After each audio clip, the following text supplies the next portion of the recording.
여러분 안녕하십니까? 11월 10일 목요일 오전 주요 뉴스 한눈에 보여드립니다. 뉴스 브리핑 시작합니다. 먼저 최순실 게이트 수사 속보입니다. 검찰이 미르와 K스포츠재단 강제 모금 의혹과 관련해 기업 임원들을 줄줄이 소환해 조사할 방침입니다. 검찰은 오늘 금호 아시아나 소모 사장, 포스코 최모 부사장, 구영의 김모 사장, LS 안모 전무 4명을 참고인 신분으로 소환 조사할 방침입니다. 앞선 뉴스 시간에 저희가 LG라고 보도를 해드렸는데 LS 안모 전무로 정정하겠습니다. 시청자 여러분들의 양해 부탁드립니다. 다음은 미국 대선 소식입니다. 45대 대통령 선거에 승리한 도널드 트럼프, 승리 연설에서는 화합을 얘기했습니다.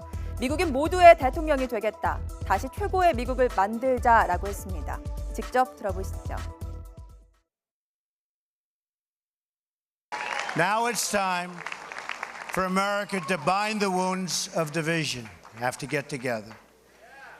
To all Republicans and Democrats and independents across this nation, I say it is time for us to come together as one united people. America will no longer settle for anything less than the best. We must reclaim our country's destiny and dream big and bold and daring. We have to do that. We're going to dream of things for our country and beautiful things and successful things once again. 승리는 트럼프에게 돌아갔지만 사실 득표는 힐러리가 앞섰습니다. 하지만 미국의 독특한 선거 방식이죠. 승자 독식제 때문에 힐러리는 눈물을 훔쳐야 했는데요. 이런 일이 처음은 아닙니다. 박병한 기자의 보도입니다. 트럼프 미국 대통령 당선인이 선거인단 확보 면에서 압승해 당선됐지만 전체 득표에서는 민주당의 힐러리 후보에 뒤진 것으로 나타났습니다. 전국 개표율이 92%로 집계된 현재 트럼프의 득표는 5,946만여 표로 힐러리의 5,967만여 표보다 약 21만 표가 적은 것으로 나타났습니다. 하지만 트럼프가 확보한 선거인단 수는 290명에 달한 반면 힐러리는 228명에 그쳤습니다. 트럼프는 당락의 기준인 선거인단 과반 270명을 확보해 대통령에 무난히 당선됐습니다. 이는 득표와 무관하게 후보별 선거인단 확보수로 승패를 가르는 미국의 독특한 선거 제도에서 비롯된 것입니다. 메인주와 네브라스카주를 제외하고 나머지 48개 주와 워싱턴 DC는 승자 독식 방식으로 선거인단을 뽑아 주별 선거에서 한 표라도 더 많이 얻은 후보가 그 주에 걸린 선거인단을 싹쓸이합니다. 대통령 선거인단은 총 538명이며 선거인단 과반인 270명을 확보하는 후보가 내달 19일 선거인단 투표에서 대통령으로 공식 선출됩니다. 이에 따라 유권자 투표에서 1위를 차지하더라도 선거인단 확보 수에서 뒤지면 대통령이 되지 못하는 경우가 가끔 발생합니다.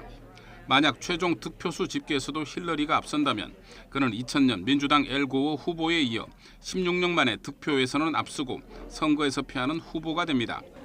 선거인단 간선제는 연방제를 채택하는 미국의 전통을 반영한 제도로 연방헌법 2조 1항에 명시돼 있습니다. YTN 박병환입니다. 트럼프가 얘기한 통합은 가능할까요? 미국 곳곳에서는 트럼프 당선에 불만을 표시하는 시위가 벌어졌습니다.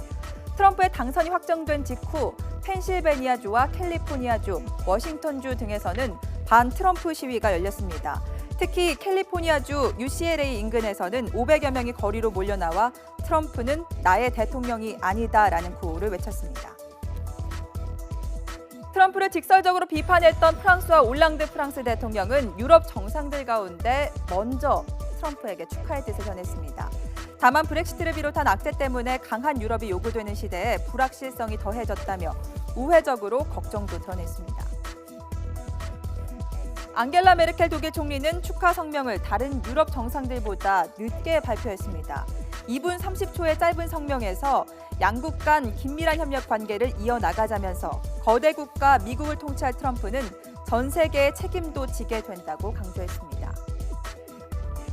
아베 신조 일본 총리는 도널드 트럼프 미국 대통령 당선인과 통화를 하고 오는 17일 미국 뉴욕에서 회담을 여는 쪽으로 조율해 나가기로 의견을 모았습니다. 아베 총리는 공고한 미일 동맹은 아시아 태평양 지역의 평화와 안정을 뒷받침하는 불가결한 존재라고 강조했습니다. 이에 대해 트럼프 당선인은 미일 관계는 탁월한 파트너십이며 이 특별한 관계를 강화해 나가고 싶다고 말했습니다. 트럼프의 당선, 우리에게는 어떤 영향을 미칠까요?